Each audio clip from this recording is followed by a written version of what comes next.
राम। आज ज्वार सिंह जी बोमिया जी महाराज की धरती पर मैं नमन करता हूँ।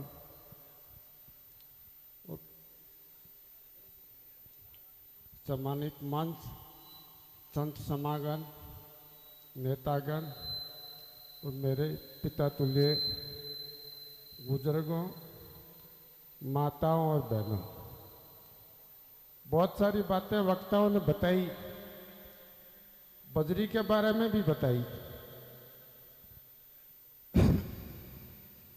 बजरी तो ये महंगी सरकारों का काम है। राजस्थान में सरकारों की बारी है, एक इनकी और एक इनकी। एक सरकार तो क्या करती है कि ये राज्य में नियम बनाने का काम जो होता है वो विधायकों का होता है। पिछली सरकार ने बजरी महंगी होने का नियम बना दिया, ठेकेदार का ठेका कर दिया और दूसरे को कोर्ट में भेज दिया।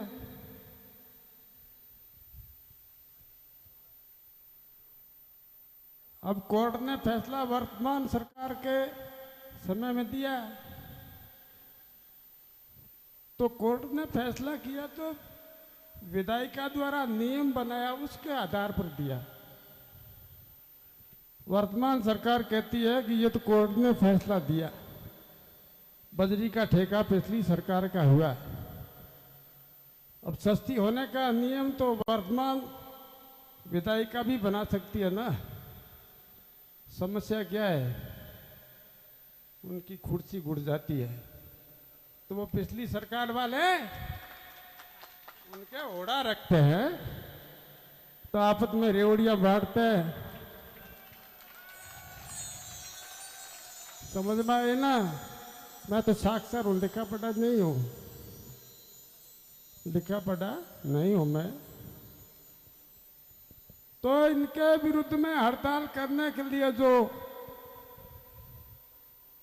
राष्ट्रीय लोकतंत्र का झंडा लेके जाते हैं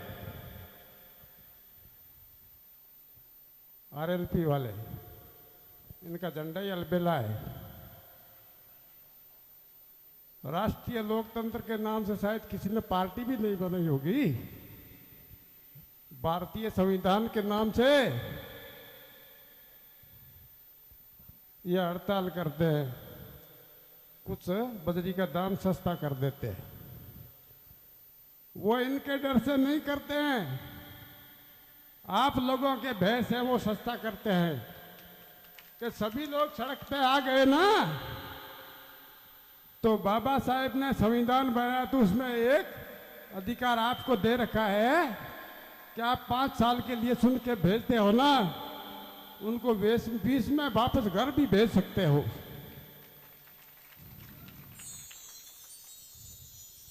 रही बात आजकल तो बजरी का ठेका तो होता रहता है, आजकल तो सनातन धर्म का भी ठेका हो रहा है। कुछ लोग बताते हैं सनातन धर्म का नाम लिया तो नाक काट देंगे, जीभ काट देंगे। क्या पता वो लोग किसकी काटेंगे। सनातन धर्म क्या है ये संत लोग बताएंगे। मुझे तो, मैं कोई ग्रंथ नहीं पढ़ रहा, मुझे मेरे पूर्वजों ने बताया वो बता रहा हूं। सनातन धर्म क्या है, कराची में नीमा और नीरू के घर, जलावा जाति में नीमा और नीरू जो मुस्लिम धर्म में आते हैं वो बुनकर का काम करते हैं।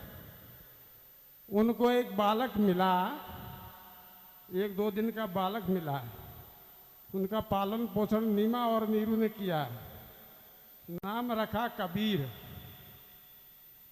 तो कबीर जी ने जब वो थोड़े बड़े हुए तो उनकी हिंसा हुई कि मैं किसी को गुरु कर लूं, तो वो रामानंद जी के पास गए, बोला कि मुझे शिष्य बनाओ। रामानंद जी ने कहा भाई तू तो जलावा जाति का है, मैं ब्राह्मण हूं।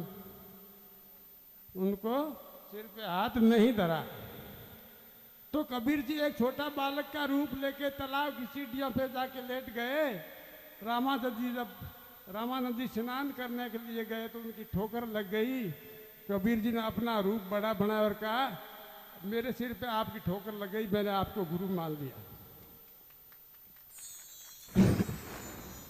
थोड़ा दिन निकला तो रामानंद जी को लगा कि ये कबीर जी अच्छे शिष्य हैं। रामानंद जी को कहीं यात्रा पे जाना था, तो रामानंद जी मूर्तियों के उपासक थे।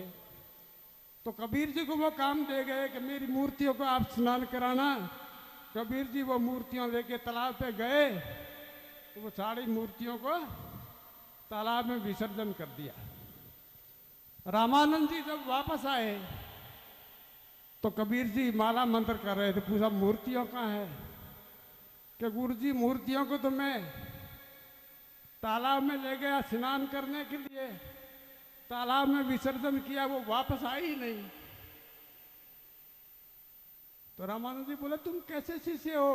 वो तो पत्थर की मूर्तियां थी, अपने आप कैसे आ सकती? तो कबीर जी ने बोला, तो तुम माथापची कर रही क्यों? पत्थर को पूज क्यों रहे हो? मानव नहीं मिलता क्या आपको? पत्थर को क्यों पूजते हो? तब कबीर जी रामानंद जी को कहते हैं कि हे मानव,